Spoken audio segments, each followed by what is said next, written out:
Hello. Just a quick piece of housekeeping first. There's going to be one or two of these slides that have a little bit of text on them. And if you need to read them, pause the talk and read them, because I'm not going to be reading them out. We're going to begin here a little over 300 years ago, and this is Charles I having his head chopped off, which created a problem. How do we govern the country when the monarch is no longer there? Very soon afterwards, a few years afterwards, in Oxford, Dr. Thomas Willis posed a further problem for us, which is how do we govern ourselves? Because he produced a new image of the brain. He created neurology and neuroscience, and also the issue about how do we govern ourselves. One of his students, Dr. John Locke, began to answer that question by creating psychology, which is all about the associations that give us the kind of knowledge we have. But probably the key person in the group, slightly older than the other two, was Dr. William Petty, who helped finance Cromwell's invasion of Ireland a few months after Charles I got his head chopped off. And when Petty went over to Ireland and settled there, he was given the job of surveying the people and the resources of the country. And in doing that, he created the first economic indicator, GDP. He proposed the first free trade agreement between two countries, Ireland and England, which is an irony given the current Brexit situation. But he also put in place the first measures of public health. He was involved in looking at mortality in Dublin and London in what he called a political medicine. He also proposed that we should look at treatments and judge them by their outcomes, not by the theory behind them. So he laid the foundations for evidence-based medicine. A little over 100 years ago, the economic and health techniques that Petty had put in place had begun to give rise to liberalism in the case of economics and the medical model in the case of healthcare. One of the people who was crucial to the development of the medical model, Philippe Pinel, was in the crowd here as Louis XVI of France got his head chopped off. But what I want you to notice about this slide is Louis got his head chopped off by a new and more efficient technique, the guillotine, which was so efficient and clean that a lot of people were left wondering if the head was capable of thinking and feeling for a period of time afterwards before it died. And it looks like it is. Over the next 50 years, and certainly by 1848, there were a number of revolutions across Europe as these new ideas took shape. And one of the key people in all this was Rudolf Virchow, who was involved in the revolutions in 1848 in Berlin. The year before, Virchow had been sent by the Prussian government to Silesia to look at the state of the people there following a typhus epidemic. And he came back saying, this quote you see here, "Medicine is a social science and politics is nothing more than medicine on a grand scale." Now, Virchow has become the patron saint of social medicine, but he was only made that 100 years later by George Rosen, who was a New York Jew who in the 1930s could not get into medicine in New York and went to Berlin to do medicine instead. And of course, Berlin was where Virchow had been based, and that's how he comes across Virchow and makes him the patron saint of social medicine as opposed to biomedicine. Rosen plays a big part in dividing these two into two opposing camps. But of course, Virchow actually was much more of a biomedical person than he was a social person. What Virchow was saying about the state of Poles was exactly the same kind of thing that Friedrich Engels was saying around the same time about the working class in England. The working class in England, a lot of them were Irish, and Engels had an Irish mistress, so this may have been why he was sympathetic to the issues. But what he and Dickens and a range of doctors like Duncan in Liverpool and other doctors in New York at this point in time were describing public health squalor, something that needed to be changed in the way people were being asked to live in new urban areas. And this is partly what contributed to the explosions in 1848 and led Marx and Engels to come out with the Communist Manifesto. Now, the intriguing thing now is to compare Engels and Marx's thinking with Virchow's, and it's almost identical on almost all issues. Both parties said the people need the vote. Both parties said the people need education. Both parties saw the state withering away in the near future. The difference between them was that Marx and Engels saw the working class as the revolutionary class, and Virchow saw doctors as the revolutionary class. At exactly the same time as this, something else was happening in the United States, and this was the discovery of anesthesia. Now, anesthesia raised a critical issue, which was, it was an ethical issue, which is it right to do wrong even though good may result? Because the problem was that the anesthetic in its own right could kill. Yes, it made more surgery possible and better surgery possible, but it could kill some people. And could a doctor knowingly risk the lives of a person even in order to do them good? We decided that he could, but this is a political decision as much as anything else. This helped introduce the idea that the medical model, our traditional modern medicine, is all about giving poisons and mutilating people, doing harm in order to do good. Anesthesia in the Civil War, which followed a few years later, created modern surgery. The combination of anesthesia and surgery also led to modern analgesia through new techniques like the hypodermic syringe, which came on stream at this point. The Crimean War and the Civil War also created hygiene in a concentrated way, as did surgery. But also, surgery and anesthesia helped create the ideas of first aid, triage, disaster planning, the idea of having hospitals on an urban grid so that they aren't all in one place, but that they're spread widely, the idea of ambulances, casualty departments, emergency departments, as we call them now. These all stem from war, which arguably is the greatest influence on healthcare of anything. So there's bio, there's social, and then there's power, as you'll see. One of the ways to bring that out is here in the next slide, where you see 20 years after the American Civil War, nation states from the United States to Germany to the UK and elsewhere were all in a shaky state. Now, one of the things that had been discovered 100 years before that is when things like trade were vulnerable and shaky, insurance helped to stabilize the market. Equally, when travel began to take off on the back of railroads, which caused accidents, and travelers were nervous, there wasn't going to be a tourism industry without travel insurance and accident insurance. In the case of risky jobs, workers' compensation schemes were put in place, and these helped stabilize that kind of employment.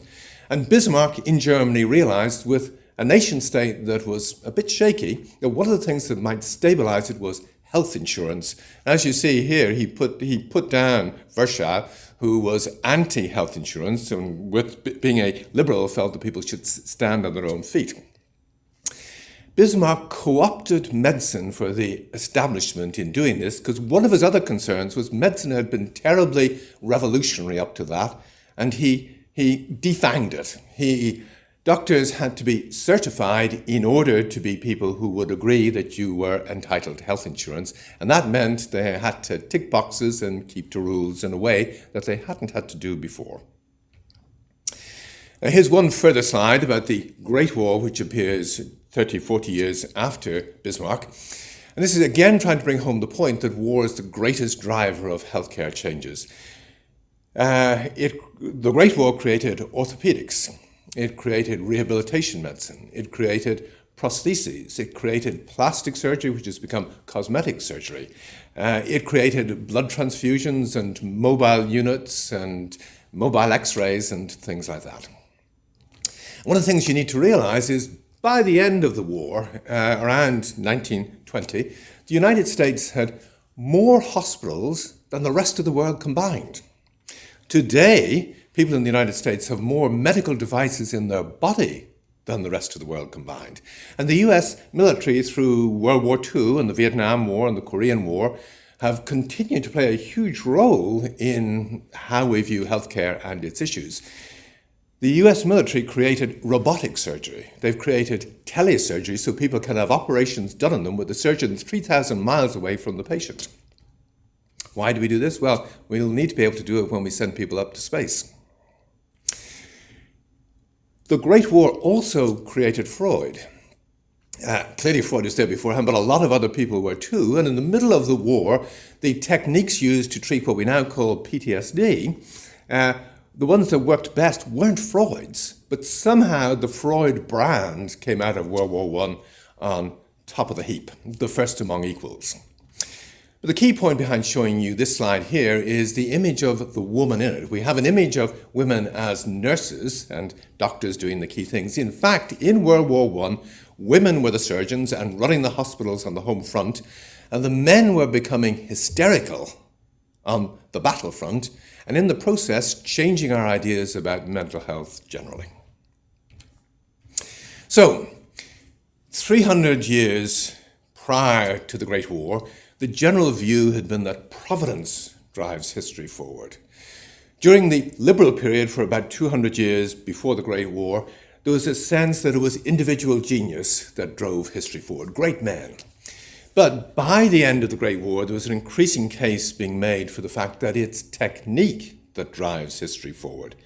Or perhaps a slightly different way to put it is the power that comes with technique. The person who has the most efficient gun has the most power. And equally, generally across the board, the people with techniques that work tend to hold the power. And by the time we get into neuroscience 50 years later, there's very few great men around the place. There's almost no great men involved in neuroscience, or great women either. It's really the discoveries come with the new technologies and machines that come on board that throw out new observations, and the people who happen to be around when these new observations tumble out of the machine are the ones who go on to Nobel Prizes. Just after the Great War, Max Weber, in 1919, 100 years ago this year, began to look at the issue about politics as a vocation, as he called it. And Weber himself had loads of health issues and was to die a year later from the flu. But health features nowhere in any of his work, other than the fact he portrays the politician, the leader, as a doctor pretty well. The person who is going to help the people take their medicine. The person for whom the ends justified the means. Now, underneath the leader, Weber saw that increasingly states are run by a bureaucratic apparatus and by bureaucratic techniques. And he was very nervous about this. He felt that the bureaucratic apparatus potentially could create an iron cage in which we would all be locked. Franz Kafka was one of the other people around this time who brought out the possible perversity linked to the bureaucratic apparatus. And I guess the question is whether between them they foretold the Holocaust. There's a lot of people who think they did. 20 years later again, just as the war is coming to an end, Friedrich Hayek's book, The Road to Serfdom, comes out. And Hayek was awfully concerned about the virus of central planning, as he put it, that had given rise to Germany and Italy and the Soviet Union. Whether the central planning was done by people on the right or on the left, the result was the same. It was inimical. It was just not consistent with human freedom or human culture or human science. What we needed instead were free markets. We needed to get back to the liberalism we'd had 100 years beforehand. The problem was nobody could see how to make markets, which had become incredibly complex compared with a century previously, free. How were they going to work? It was going to be chaos. It needed a certain amount of planning. As Hayek's book came out, Norbert Wiener was beginning to talk about cybernetics. And in the wake of the war, the US government set Wiener up with a number of others to develop these ideas. Cybernetics is the science of computing. It's not how do you program a computer, it's what does the kind of information that computers generate mean? And the kind of information meant, look, as Wiener pointed out, they were really thermostat-like and flowchart-like and feedback loop-like, that what the information components are in bits which says if X, then Y. You can pile a lot of thermostats or flowcharts on top of each other, however, and approach the complexity of an organization. And people looking at this thought, we can use ideas like this for the new management science that was being put in place by universities like Harvard and Yale and across the United States for officers coming home from World War II who are going to get MBAs. So cybernetic thinking underpinned management. It became systems thinking, or operational thinking. It didn't enter healthcare until 1980 when the first audit was done. And at the time, we thought this was a good idea, that you set up a benchmark and you get the services to reconfigure themselves around a decent benchmark, and then you check and see if this has happened. That all looked like a good thing at one point in healthcare. It's now called quality improvement. And the issue is it a good thing? One of the people in the group with Wiener was Margaret Mead. And she's very famous for this quote that you see here, that never doubt that a small group of thoughtful, committed citizens can change the world. It's the only thing that ever has. This looks like a wonderful quote to most people. It's heartwarming. No one knows when or where Mead said this, or what she was referring to. But if she was referring to the small group who created cybernetics, then the quote takes on a whole new meaning, and potentially a slightly scary one. Wiener was scared. 20 years later, just before he died, he wrote a book, God and Golem, which said, look, we've potentially created a monster here. Cybernetics are about feedback loops, which are closed systems. Human beings, when they're acting in a human way, are involved in open systems. Open systems require care and responsibility. Closed systems potentially get rid of all that. Now, this is important because at this point in time, people have been talking about applying cybernetics to the free market. They thought they'd solved Hayek's problem. The free market can work simply in terms of feedback loops, and this is going to be wonderful. Wiener's big concern, and he was one of the first people, I think, to address this, was he foresaw the possibility of what we now call full artificial intelligence.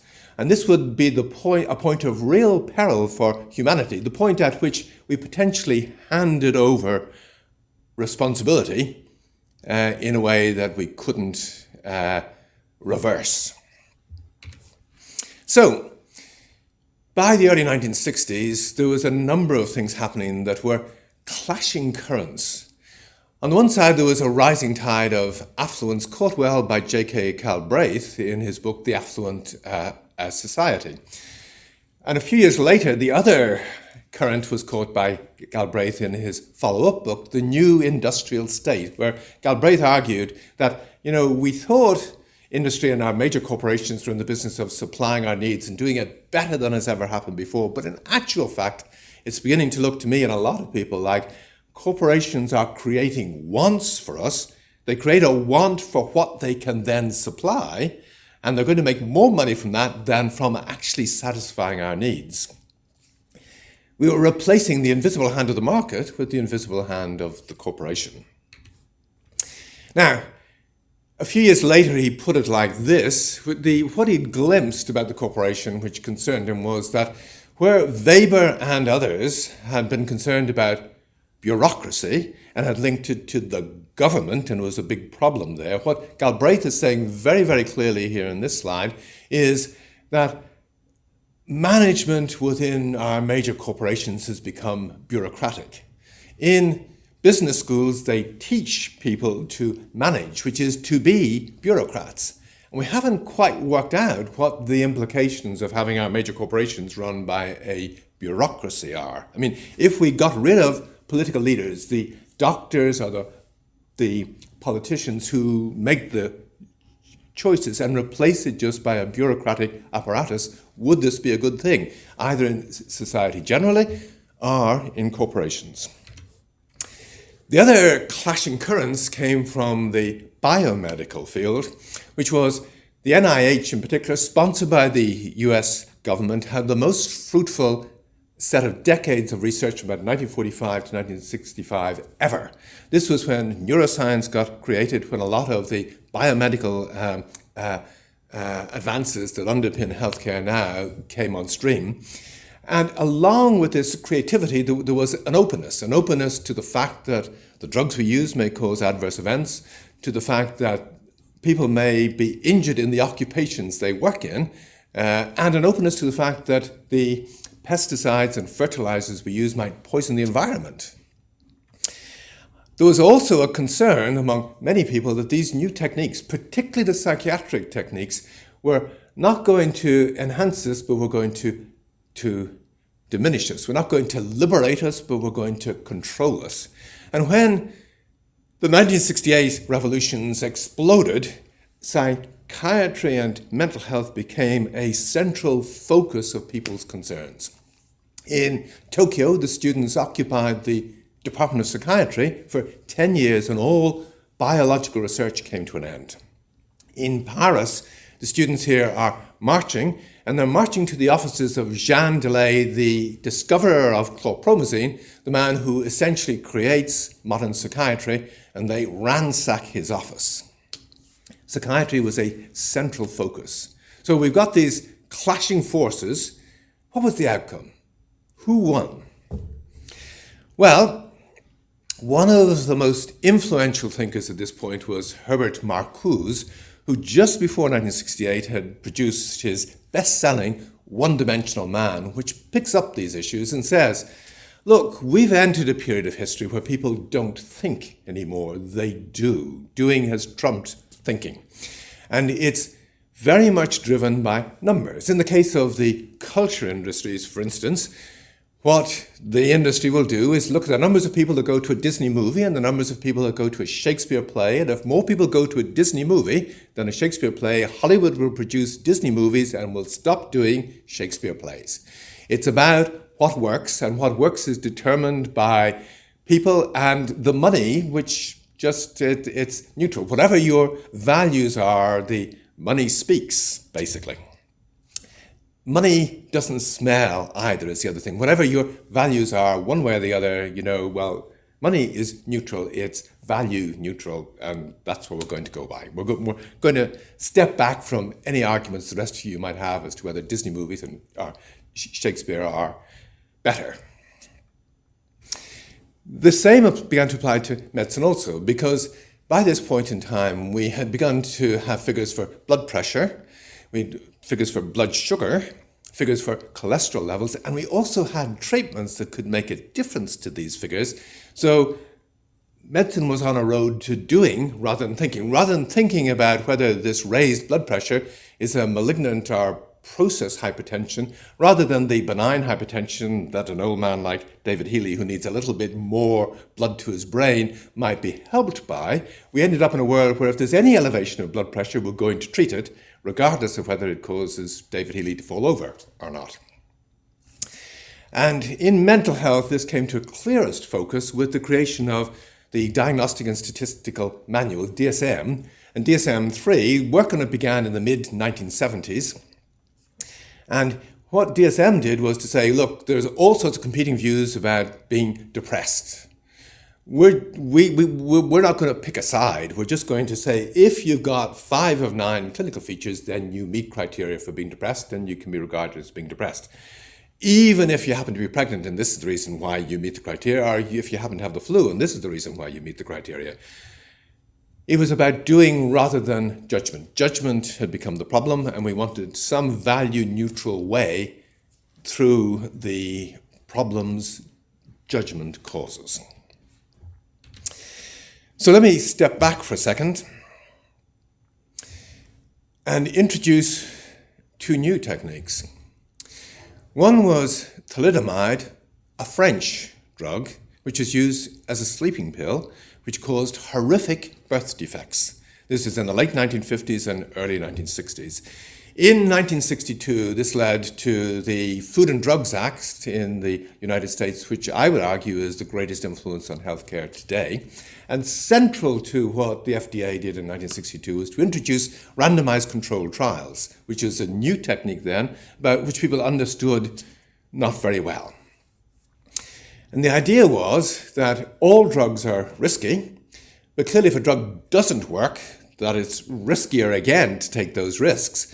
At least if it's risky and the drug works, which RCTs were going to let us know, that will be a slightly safer situation. Now, in actual fact, RCTs can be gamed so ineffective drugs can get on the market. So that didn't particularly work. But leave that to one side. The man who was responsible for the incorporation of RCTs in the FDA Act was Louis Lasagna, whom you see here. And you see this quote from him. A few years afterwards, Lasagna, who had been an enthusiast, one of the main enthusiasts for RCTs, began to doubt the wisdom of what had happened. He was less inclined to think that RCTs were the way forward. He's effectively saying here that they're clinically useless. If we look at RCTs, they derive from, they're used first in the context of fertilizers. A fertilizer was statistically significantly likely to work. And that meant it could be used, and we expected that it would work in this field, and field B, and field C. But when we're treating patients in front of us, I don't know from what an RCT shows whether this drug is going to work for this patient, or this patient, or this patient, or maybe even none of them. You get average effects from an RCT that may not apply to any of the people we treat. The other approach, as opposed to statistical significance that's taken to RCTs, is to compute or handle the data in terms of confidence intervals. Now, confidence intervals come from 1810, when people are trying to decide whether the bundle of measurements they have about a star mean that this is one star with a bit of measurement error when people try to measure it, or whether there's two stars. And the confidence interval assumes there's one star there, and if some of the data fall outside that, that's when you say there's two stars. But applying this to people doesn't work. If the people involved are heterogeneous, if the illness you're looking at is a heterogeneous illness, then the confidence interval can't work, because you cannot make the assumption this is just one person, or this is a group of all the same people. Equally, the other thing that's heterogeneous is our response to treatment, and that's not uniform either. A drug may cause you to gain weight and cause others to lose weight. It can cause you to sleep and others to not be able to sleep. Some people become suicidal, some people to have just the opposite. So RCTs don't work. Let me bring this out with a few illustrations. Imipramine was the first of the antidepressants, discovered in 1958. It was much more effective than any of the SSRIs we have now today, and it got people who had melancholia well in a way that SSRIs simply don't. But it could also make people suicidal. Doctors using it in the early, and this came on the market without any RCTs, but doctors using it in the early years noticed that there were some people you gave the drug to who became suicidal. You took the drug away and they were fine again, and you reintroduced the drug and they became suicidal again. So imipramine could cause people to become suicidal. But if you put it into a trial if you put this drug that can cause people to become suicidal into a trial of people with melancholia, you'd expect more people to go on to a suicidal act or a completed suicide on placebo than on the active drug. In contrast, the trials that brought the SSRI antidepressants on the market show data like this, which is that there's much more suicidal acts on the active treatment than on placebo. Now, if you put imipramine into the same kind of trials that you have the SSRIs in, you get exactly the same results that you had with the SSRIs. And this is because what we're looking at here is a group of mildly depressed people who are not at high risk of suicide, and this shows the effect of the drug more clearly. It would show even more clearly if you were doing healthy volunteer trials where you couldn't blame the condition at all. And these trials have been done, and the companies keep the data totally concealed, even though there's no clinical confidentiality issues about them. But what I want to bring out here is that RCTs simply don't tell us about cause and effect. And they don't even tell us about the frequency. They can't tell us about the frequency with which things happen. The other thing I want to bring out here is that what we're looking at here is the use of a poison to do good. And this is something that RCTs really can't handle. They're like all techniques, they're unidimensional. They can't handle complex situations. And neither can the insurance industry, who don't want to hear about doctors bringing good out of the use of poison. They just want doctors not to use a poison. And management can't handle it either. So here's one more illustration, which is in 2006. GlaxoSmithKline were under pressure that their SSRI antidepressant paroxetine could cause people to become suicidal and maybe even commit suicide. And they produced, this is their figures, they produced the figures that you see here. Now really, I've summarized them on the bottom line, and you see that in their major depression trials that there were 11 people, they said, who went on to a suicidal event on their drug compared with none on placebo. This looks awfully bad. The true figures are actually much worse, but this is the material that GlaxoSmithKline presented to the world. But they didn't present it this way. They had a further line beneath what you see here, and that's what you see on this slide here. There's a line introduced for what they called intermittent brief depressive disorder, which is borderline personality disorder or emotionally unstable personality disorder to most people these days. And when you look at the two trials they did in this condition, they gave rise to a very high rate of suicidal acts, as you see on the bottom line here. And again, these are probably not the true figures. And in fact, you can add 16 suicidal acts into the paroxetine figures here, making 48 suicidal acts, and still achieve the extraordinary result that GlaxoSmithKline achieved, which is when you add the figures together and say, let's look at the figure for all cases of depression, in fact, the drug comes out as being safe. It saves lives. Now, the point here is that the company are using an adverse event that the drug causes to hide an adverse event that the drug causes. And any company or anybody who's unwitting can do this in any clinical trial where the condition is heterogeneous, like depression, like back pain, like diabetes, like breast cancer, like Parkinson's disease. There's almost no conditions in medicine that aren't heterogeneous. If you want an RCT to tell you anything useful, you have to have a uniform group of patients in the trial to begin with, and even after that, there may not be a uniform response to treatment. So, I hope I've shed a little bit of doubt on the value of RCTs for you. Perhaps the best symbol of our need to rethink all this is here. As of 1962, there had been only one drug that had been through a placebo-controlled RCT and had come out of it showing itself to be safe and effective before it had been actually brought on the market. And this was going to be used as part of the package to bring it on the market. And this drug was thalidomide. And the person who ran the RCT was Lasagna. You cannot, I think, there's almost no aspect of medicine that offers us a more powerful symbol than this.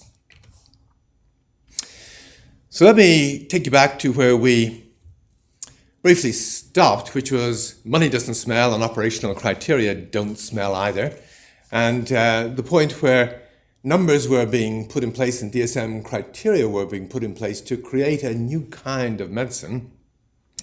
And this was happening at the same time as neoliberalism was happening, where the supply of money was put in place for a thermostat function, that if the supply of money went up or down, we cut it to keep it at a certain value, regardless of what was happening to people in Chile, which is the first place that this was done. So operational thinking drives risk. If you've got raised blood pressure numbers, and particularly if you've got a pill that's going to lower those numbers, it creates a risk. Numbers create problems, and a drug becomes the answer to them. At around this time, we began hearing about risk societies. Ulrich Beck had a book called just that. This is in the mid-1980s. But before Beck and before anyone much began talking about risk had appeared in medicine. And the first article essentially about this comes from Jeffrey Rose in 1981, who proposed that, medicine's been doing the wrong thing, treating heart attacks and strokes.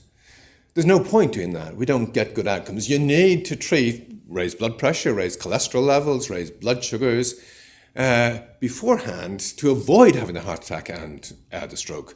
And just as you don't restrict seatbelt use to young male joyriders, you make everybody in the population wear a seatbelt, so you treat every elevation of blood pressure, our blood sugars, or our cholesterol levels. Now, seatbelts can kill you. If you have a car crash, your seatbelt can kill you, but it's pretty rare. It's a totally different thing to be taking a poison to control a risk, where there's a great chance that the poison is going to kill you, particularly if we're trying to control a bunch of different risk factors with a bunch of different poisons at the same time. But nobody seemed to be particularly bothered about this. Public health departments thought it was a great idea to treat the entire population, and the pharmaceutical industry clearly did as well. We rapidly moved into a world where the measurements became the illness. The peak flow meters that companies provided for free showed that you had asthma when you didn't think you had, and you ended up on treatment. The cholesterol levels, which happened to be built into the routine blood tests we do here, showed you had a problem, and you ended up needing to be treated when you didn't feel you had a problem. In the same way, companies offered bone scanners for free because they knew, provided they could show a little bit of bone thinning, they had created a problem, and their drugs had just begun to come on stream. They were going to be the answer to your problem. And a good way to bring this out is in terms of anorexia nervosa. Weighing scales had come into being, weighing scales that could weigh people had come into being a short time before a new illness was described in the 1870s, which was anorexia nervosa. As weighing scales proliferate up and we get norms for what the ideal weight is, the eating disorders increase in frequency during the 1920s. As weighing scales migrate into our homes, the little bathroom scales we have, anorexia nervosa in the West becomes epidemic, and people are wondering what's going on. It's not happening anywhere else in the world. But as weighing scales migrate to the rest of the world gets eating disorders too. And with the health apps we now have, this problem can only get worse. Now, this is a new medical world, a totally different kind of medicine to what we had before. It's a medicine where doctors and management feel it's great because we get quality outcomes. It's raised blood pressure, we treat it, blood pressure comes down, which is totally different to a heart attack and a stroke, which when we try to treat it, we don't always succeed. So this is a new style medicine coming in. And imagine Macbeth's feast. We've got a new reign in town. May not be the one that you voted for, but we've got a new king, Macbeth. And all of a sudden, Banquo's ghost turns up at the feast. This is an old-style medical illness. This is AIDS, which appears during the 1980s and cuts across a lot of else of what's going on. It creates activists who create ACT UP, who begin to talk about the iron cage of bureaucracy in which they're imprisoned, and they want to shred the regulations and get access to, and they do get access to, thalidomide. It's brought on the US market legally for the first time. They've got access to it beforehand, and it probably kills more people than anyone is killed by the virus. They get access to a bunch of treatments like AZT equally, which probably don't do a great deal of good and probably do a great deal of harm. But in the end, they do they do ensure that we end up with triple therapy, which saves lives. As this is happening, as the AIDS drama is playing out in Eastern Europe, people are beginning to chafe at the unidimensional, bureaucratic dictatorship that they're imprisoned in, and they want to shake it off and be more free than they'd been before. They want to be able to live the lives that they want to live, which is very much what AIDS activists were saying. We're not left, we're not right, we just value people and we want to let people generally live the lives that they want to live. If they want to be gay, we're not saying they shouldn't be gay. It's exactly the same message from Eastern Europe, which is, if we want to go and listen to jazz, you need to let us go and listen to jazz. The person who put the situation in Eastern Europe most eloquently was Václav Havel, whom you can see here in this quote. He talks about the dissent, the dissidents that were being created, the people, simply by virtue of trying to live the life you want to live or help others live the life that they wanted to live, you became a dissident. You weren't prepared to mouth the slogans and adopt the appearances to help you get by and have a quiet life. Ultimately, the Berlin Wall came down, and the Berlin Wall that was getting in the way of AIDS activists getting treatments that work came down And Francis Fukuyama declared the end of history and the triumph of neoliberalism. But towards the end of his life, Václav Havel said that, the situation we're in now in 2010, the political situation is worse than the situation we were in 1989. We have less freedom. Equally, triple therapy has been, even though it's the only treatment, barring possibly Sovaldi, that we have since the 1960s that saves lives, it's been a sideshow. Not only that, one of our greatest achievements, the Access to Medicines campaign that went with triple therapy, which looked like a wonderful moral and political achievement. The pharmaceutical industry finds this great. It's a conduit, from their point of view, to polypharmacy, which is going to kill us. Because by this stage, industry have realized that saving lives is bad for business. What we need to do is ensure that people are on 3 or 4 or more drugs at the same time and in perpetuity. Now, how do they achieve this? Well, a drug is a chemical plus information. The chemicals are always risky, obviously. The information is what transforms the chemical into a medicine. The information up through to the 1980s used to come from clinical experience. But as of the 1980s, it came from clinical trials. And what companies began to do as of this point in time is to create assembly lines to generate the information, because that's where the money lay. Rather like Henry Ford put assembly lines in place for cars. Companies outsource their clinical trials operations, they outsource their medical writing, they outsourced drug development, and create a situation, for instance, where in the case of the articles that might come out of clinical trials, and this is a slide showing you a company brief for the articles that are going to come out of the sertraline, that's an SSRI trial for PTSD. In actual fact, the trials didn't show the drug worked, but they were written up to show that the drug worked. And one of them, as you'll see here, if you can read the small print later, is going to be published in the New England Journal of Medicine. The other is going to be published in JAMA. And over on the left, you see the key bit, author TBD, to be determined. The work is done, the trial is written up by ghostwriter. They're going to stick on names that they figure will help move the product. Donald Trump has recently introduced us to the idea of fake news, and it's all over the place these days, fake news.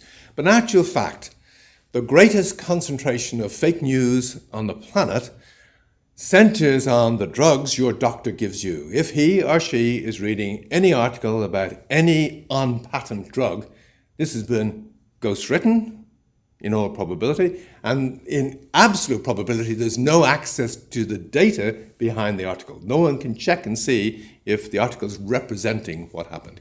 This is fake news, and it's a greater concentration of fake news. Doctors have been consuming close to fake news only for 30 years or more. Now, this creates a situation caught well in this painting here, which is a painting of Mesmer magnetizing one of his early patients. And you may not be able to see it clearly, but there's a bunch of little iron filings lined up between his hands and her eyes. That's what's happening now, except you are the lady in pink. And whether you're either doctors or patients, you're the lady in pink. And the guy doing the mesmerizing is the pharmaceutical industry. And they're putting you under hypnosis. And the basis of hypnosis is if X, then Y. It's the same basis to the functioning of a thermostat. It's automatic behavior. In this case, it's if the figures for X are low or high, then give brand Y. Now, for the hypnotic act to take, there's 3 things that you need to ensure. One is you need to avoid adverse events. In the case of an adverse event, say like people getting addicted to an opioid, if you can transform that into another illness, I'm treating their pain, this person, it turns out, also has an addictive disorder and somebody else needs to treat it. It's not caused by the pill, it's just they have an addictive disorder, then you deepen the hypnosis. If a person goes on an SSRI and becomes suicidal, and you can persuade them or their doctor that, well, this means that they've got an unrecognized bipolar disorder, you deepen the hypnosis. Whereas if you say, look, this is an adverse event to the drug, you cause the hypnosis to fall apart. The other two things are, you've got to avoid relationships. You've got to avoid personal contact. The relationship between the hypnotist and the hypnotized is unidimensional. It's not 3D. And the other thing, finally, is in terms of either the doctor or the patient or the person in the theater who might cry fire, you've got to avoid any judgment or discretion, any independent thought. So,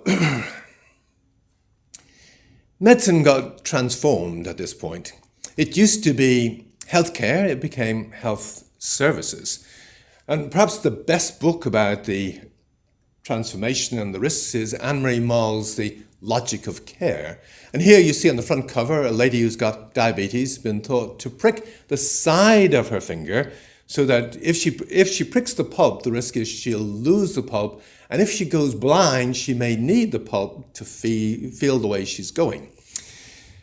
Drug brands portray the fact that you're going to be restored to Eden if you take our drug, whether it's for diabetes or dementia or depression.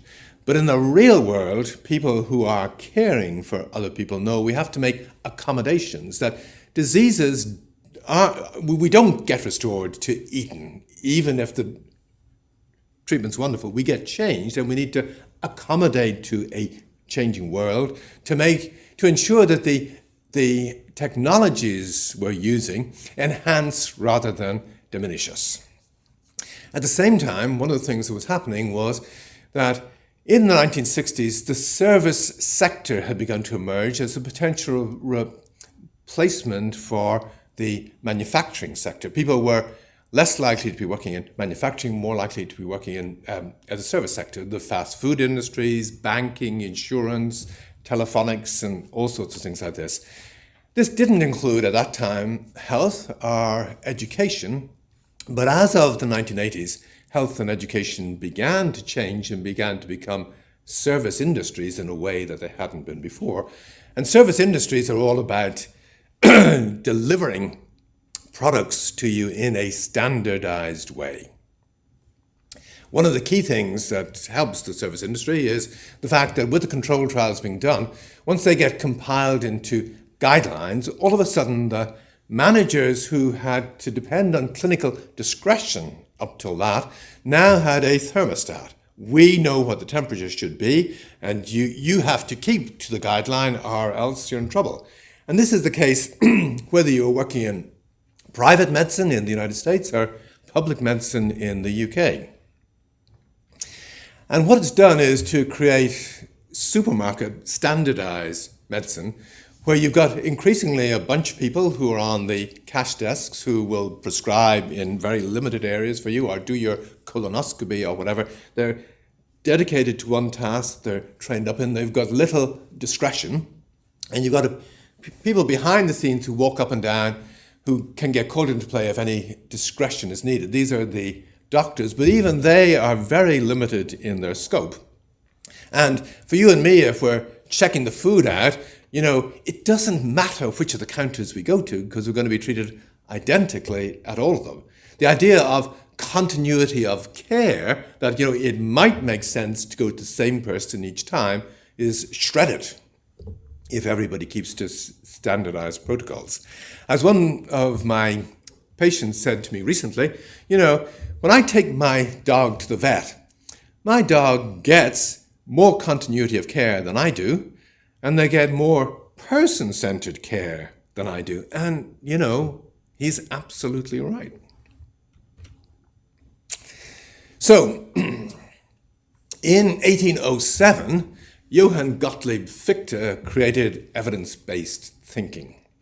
Karl Marx picked this up and created, in 1848, dialectical materialism, which was evidence-based living.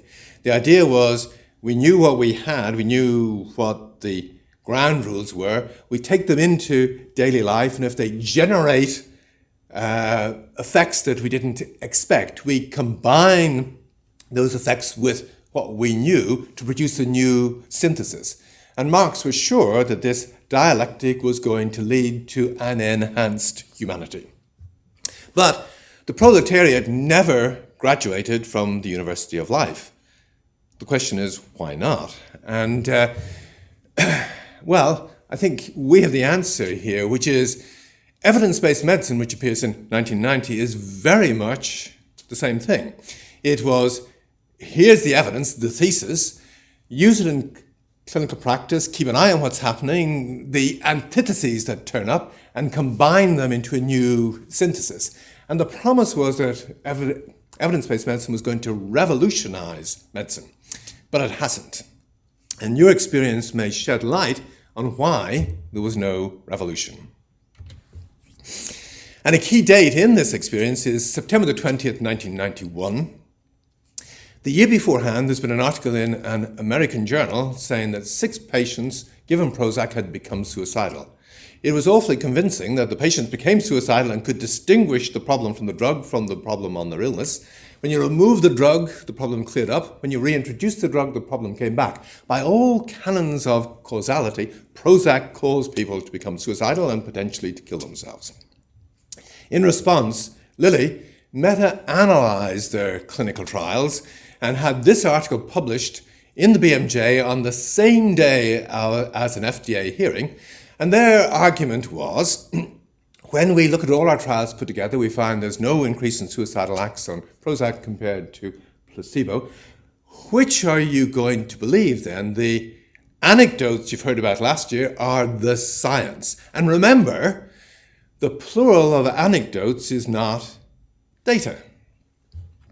Well, interestingly, the original phrase was the plural of anecdote is data. Google wouldn't work if the plural of anecdote weren't data.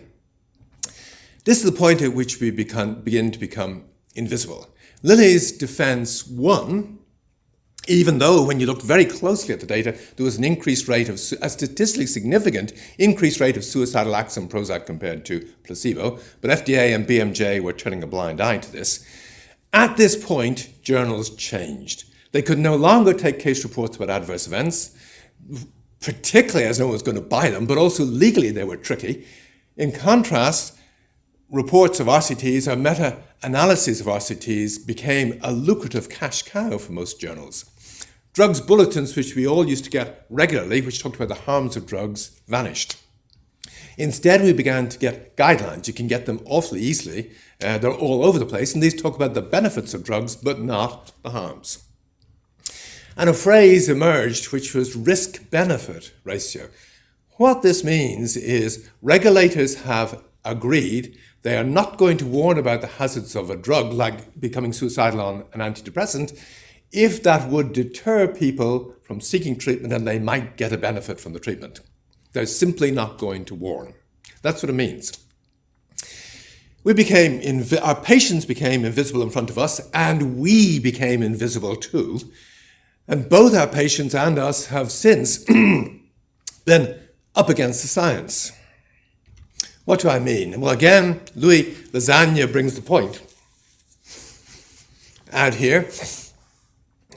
If I've got a patient who becomes suicidal on an antidepressant, my job as a scientist is to try and work out from their history, prior exposure to drugs, perhaps if I have the opportunity to give the drug and remove it and reintroduce it, seeing what happens, to work out, is it likely this drug has caused the person to become suicidal or not? Now, what happens in fact is that at that point, most doctors look over at the evidence base, and if that says there's no problem here, this drug doesn't cause a problem, we tend to figure that it's not scientific to make the judgment that we've just made. In fact, it is scientific to make the judgment we've just made, and the next scientific task is to explain the mismatch. In the case of the antidepressants, people are becoming suicidal, the mismatch is explained by the fact that we have lack of access to the data, that everything has been ghostwritten, and that when you get access to the data, you find that actually the science maps onto what's happening to the patient you see right in front of you. That is the scientific task, but it's something that's not working for us at the moment. It's something we're up against. Let me take you to the most famous clinical trial in medicine. This is Study 329, which appeared in the journal with the highest impact factor in child psychiatry, with an authorship line to die for, and it claimed paroxetine works wonderfully well in children who are depressed and is safe. It's also a trial where, it's the only trial that I know of, where an independent group, of which I was one, had access to the data. And when we tried to look at did the drug work, we found no matter what way we cut the data, we couldn't show it worked. We also found that this trial was a compendium, not just this trial on its own, but all trials generally, are a compendium of ways in which adverse events can be hidden. Now, the key adverse event in this case is down in the bottom box there where you see the blue dots. These were the suicidal acts on paroxetine and imipramine and placebo. And there are 5. These were coded and written in the paper as cases of emotional lability, and most doctors didn't seem to realize this meant that the patient had become suicidal. When the fuss blew up about all this, FDA asked SmithKline Beecham, as they were then, to hand over the real data, and the company did hand the data over, and they agreed there was a doubling of the suicidal acts on paroxetine compared with what the original paper had shown. But don't worry, it's not statistically significant. When we get access to the data, we find that there was a tripling of the suicidal acts, of the suicidal events on paroxetine compared to placebo, and it is statistically significant.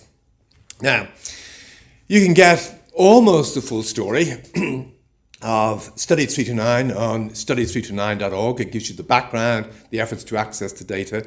It gives you both papers, the original paper and our paper.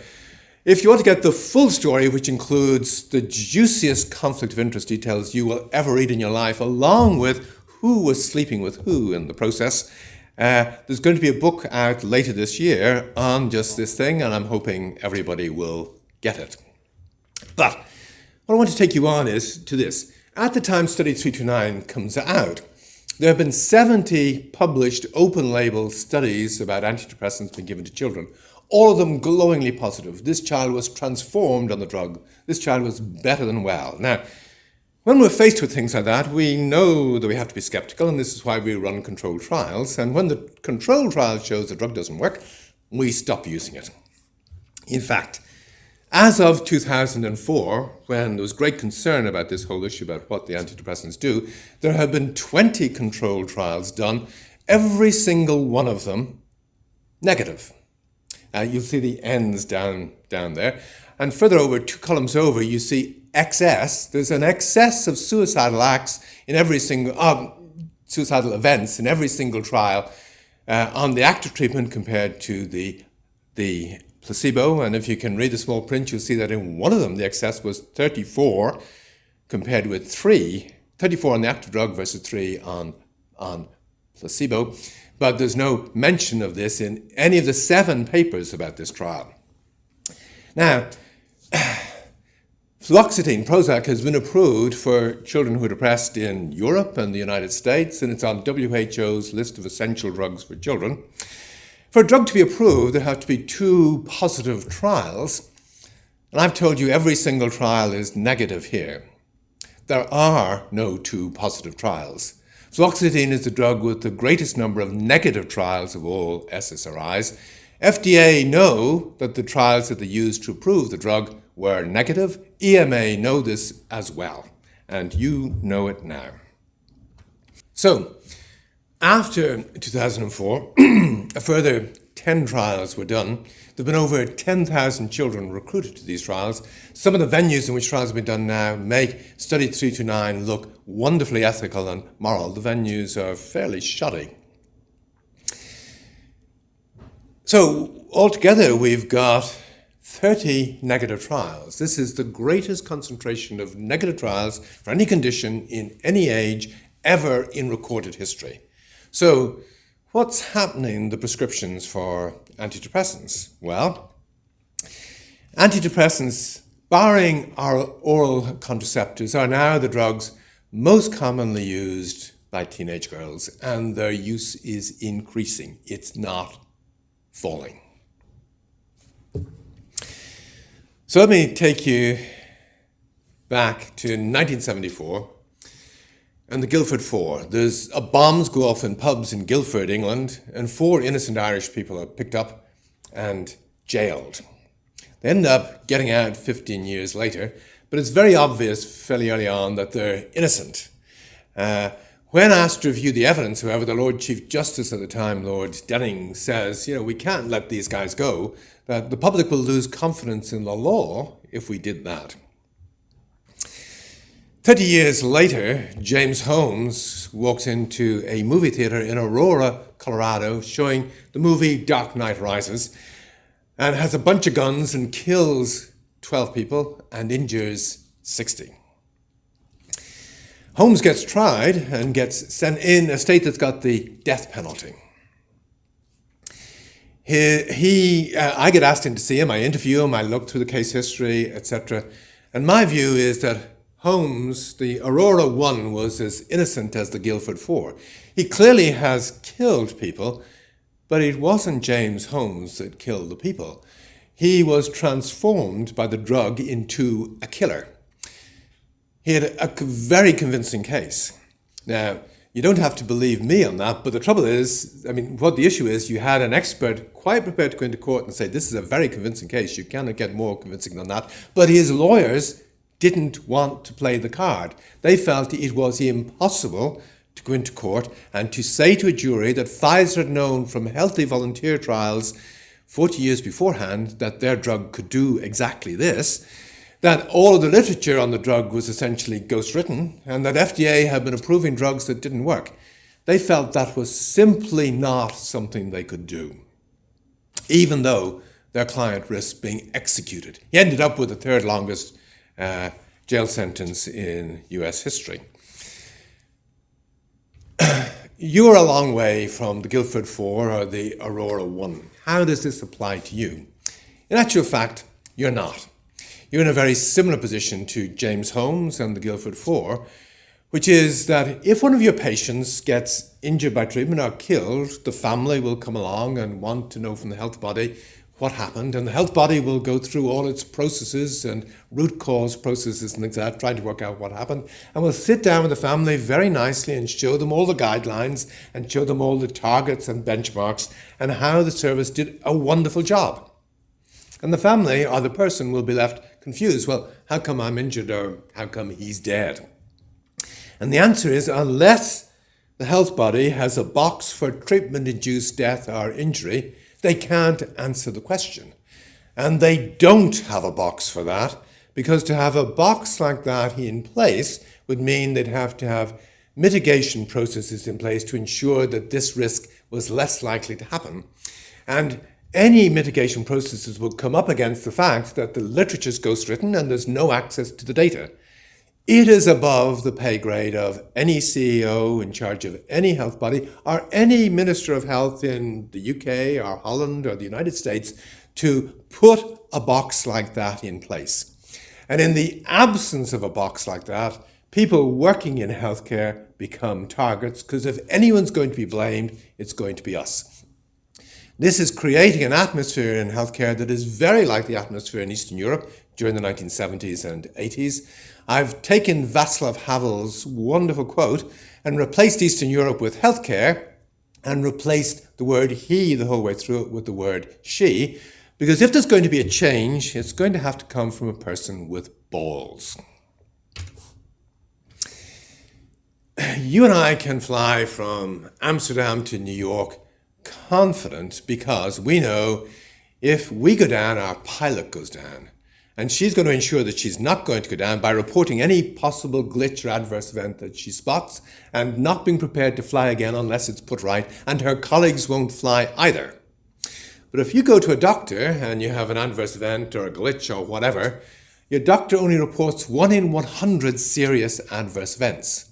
And no one pays any heed to her report. It just gets filed away, and she doesn't stop working and her colleagues don't stop working because, if you go down, well, that's just tough luck. She's going to continue drawing her pay. Trouble is, she's not going to continue drawing her pay if we accept the fact that drugs are a unidimensional good, that they just do good things and don't do harms. If we lose sight of the fact that medicine is the art of giving a poison, bringing good out of the use of a poison, and this requires experts, we're going to be replaced by cheaper prescribers, physician's assistants, nurses and others who will do the colonoscopies and give the drugs, and we're going to be toast. If you want to avoid this, one of the key things to try and do is here on this slide. I thought you'd like one more image of a head being chopped off. And this is Walter Raleigh, who was one of the most famous men in England at the time, who had defeated the Spanish Armada who were on their way to get English fish out of the North Sea. And Raleigh was convicted on the basis of hearsay. A bunch of people said things about him, but they weren't brought into court to be cross-examined. After he was executed, the law changed to ban hearsay. I've got this quote here which he wrote in his prison cell the night before he died, which shows that in Shakespeare's day it seemed all the English spoke Shakespearean. It just tumbled out of their mouths, as you see here. Lawyers are paid a lot of money to recognize things like that and to recognize that it's very important when you report an adverse event that you don't have your name in it and the patient's no identifiers are on it. This is to preserve the confidentiality of the patient. If you want to reverse the situation, you've got to leave the patient's name on it and your name on it. And if there's a body of patients' names there and doctors' names willing, if need be, to come into court and be cross-examined, the courts and the regulatory apparatus cannot ignore that. But that's putting your head on the block. There is another way forward, which is we've been talking about a history which is driven by technique and has landed us up with insect populations dying off, plastic in the oceans, the glaciers melting, and life expectancy falling. Now, in terms of technique, one of the key things is, as with guns, we end up in an arms race. Everybody has to keep up with whatever everybody else has, or you risk being in trouble. Until we met the nuclear bomb, which introduced the idea that efficacy has limits.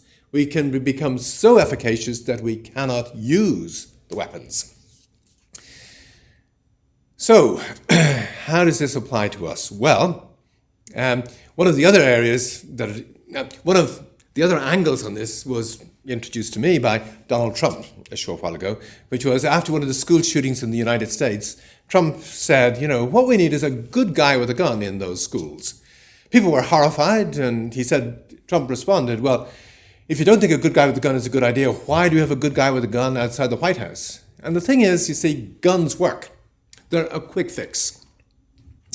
Trouble is, we figure that if you multiply them up too much and let them leak into situations that they shouldn't be in, that we're going to cause harm. We're going to diminish ourselves rather than enhance ourselves. It's the same with poisons. Multiply them up too much and let them leak into situations that they shouldn't be in, and you will do more harm than good. Life expectancy has been falling in absolute terms in the United States for the last 2 years. It's stalled in Western Europe except Spain. And one of the other things about this is that 40%, where in the 1980s people were on one drug for a short period of time, 40% of us are now on, of us over the age of 45 are now on 3 or more drugs every single day of the year. And 40% of people over the age of 65 are on 5 or more drugs every single day of the year. To get an average like this, tons of people are on 10 or 15 drugs. And one of the things we've known for a decade is that when people are on 10 or 15 drugs, if you reduce the drug burden to 5 or less, you reduce the rate that they go into hospital, you increase their life expectancy, and you enhance the quality of their life. So, pharmaceutical efficacy has limits, and we've reached that point. And this is an opportunity for all of us, because if efficacy has limits, we need to start making choices. We need to start being responsible. We need to start caring in ways we haven't been doing. And we need to take the values of the patient in particular into account, develop a relationship in a way that we haven't been doing. We also, if What I've said is that those who control the gateway to the most efficient techniques hold the power. And this is a point at which doctors potentially, if they do the right thing, can regain a power that they've lost. They are the gateway to the most efficient outcomes, not just doctors on their own, but combined with pharmacists and patients, etc. And this would allow us to take back some power and hopefully open the way to better healthcare, but also a better way to care for the planet. Because what's happening in healthcare is what's happening in the wider politics also. Thank you very much.